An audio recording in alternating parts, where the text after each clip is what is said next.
ओम नमो भगवते वासुदेवाय नमः। आप सब भी कमेंट में भगवान विष्णु का एक प्यारा सा नाम अवश्य लिखिएगा। मैं हूँ ज्योति और आपका अपने चैनल शुभ कथा में स्वागत है। आइए आज हम वैशाख स्नान की एक पवित्र कथा राजा और एक बांदरी की कहानी का श्रवण करेंगे। वैशाख मास में प्रतिदिन इस राजा और बांदरी की कहानी का श्रवण करने से हमें मनोवांछित फल की प्राप्ति होती है। वैशाख मास का महीना भगवान विष्णु को बहुत अधिक प्रिय है।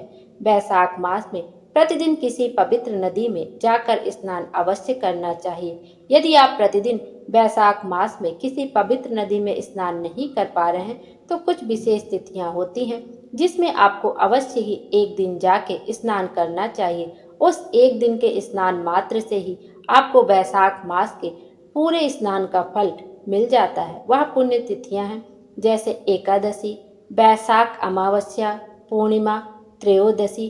आप इन कुछ तिथियों में से एक दिन भी स्नान कर लेते हैं वैशाख मास में तो आपको पूरे वैशाख मास में स्नान करने के बराबर पुण्य फलों की प्राप्ति हो जाती है। और साथ ही साथ आपको वैशाख स्नान की यह राजा और बांदरी की कहानी अवश्य श्रवण करनी चाहिए इस वैशाख मास में। आइए अब इस कथा का श्रवण करते हैं।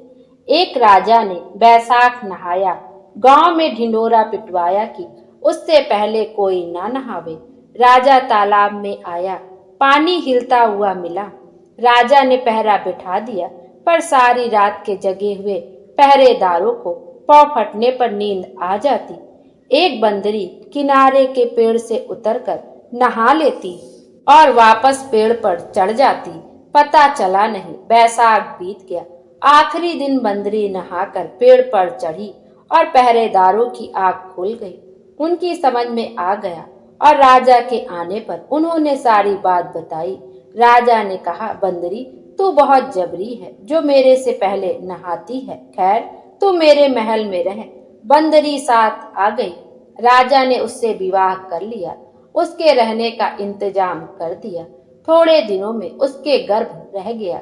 राजा ने बताया कि जब तेरे बालक हो तो यह घंटी बजा देना, मैं तेरा इंतजाम कर दूंगा। राजा कहकर चला गया। रानियों को उससे चिढ़ थी। मौका मिल गया। उन्होंने बंदरी से कहा, राजा यूं ही कह गया है, घंटी बजाने से क्या होगा? यदि तू झूठ माने तो बजा कर देख ले। बंदरी ने घंटी बजाई। राजा आया, आकर पूछा, क्या बालक हुआ?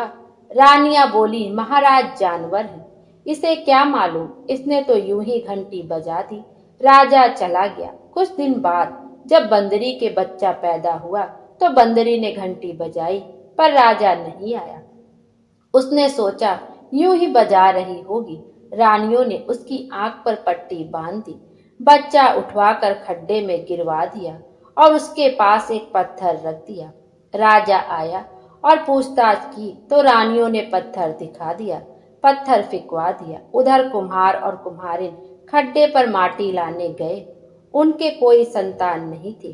बालक को देखकर खुश हो गए। घर लाकर पालन पोषण किया।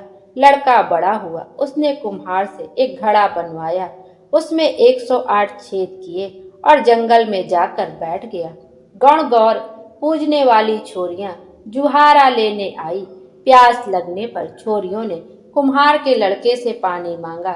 छोरे ने कहा, मेरा एक फेरा लगाओ और पानी पियो। बहुत सी तो वापस चली गई और बहुत सी भोली लड़कियां जो ज्यादा प्यासी थी उन्होंने एक एक फेरा दे दिया। छोरे ने सबको उस घड़े से एक साथ पानी पिला दिया। पानी पीने वाली लड़कियों के साए विवाह लग्न नहीं निकले। उनके माँ बापों ने पता लगवाया, सारा भेद खुल गया। कोई भी उनसे विवाह करने को राजी ना हुआ। लाचार होकर सबने उस लड़के के साथ अपनी अपनी लड़की का विवाह करा दिया। समय पर सभी को एक एक लड़का हुआ। खबर सारे गांव में फैल गई। राजा को पता चला। कुम्हार को बुलाकर सारी बात पूछी। पता चलाया तो बालक बंदरी के हुआ था। राजा ने लड़के को सम्मान किया, बहू और उनके पुत्रों के साथ राज्य में बुला लिया। सभी सुख से रहने लगे। बंदरी ने बैसाख नहाया। राजा ने राज पाया। बहुओं और पोतों सहित बेटा पाया। बोलो विष्णु भगवान की जय। यह थी बंदरी और राजा की कहानी। इस कहानी को बैसाख मास में प्रतिदिन ही श्रवण करना चाहिए। विष्णु भगवान हम सब की मनोकामना पूरी करें और हमारे जीवन को खुशियों से भर दे। Thank you.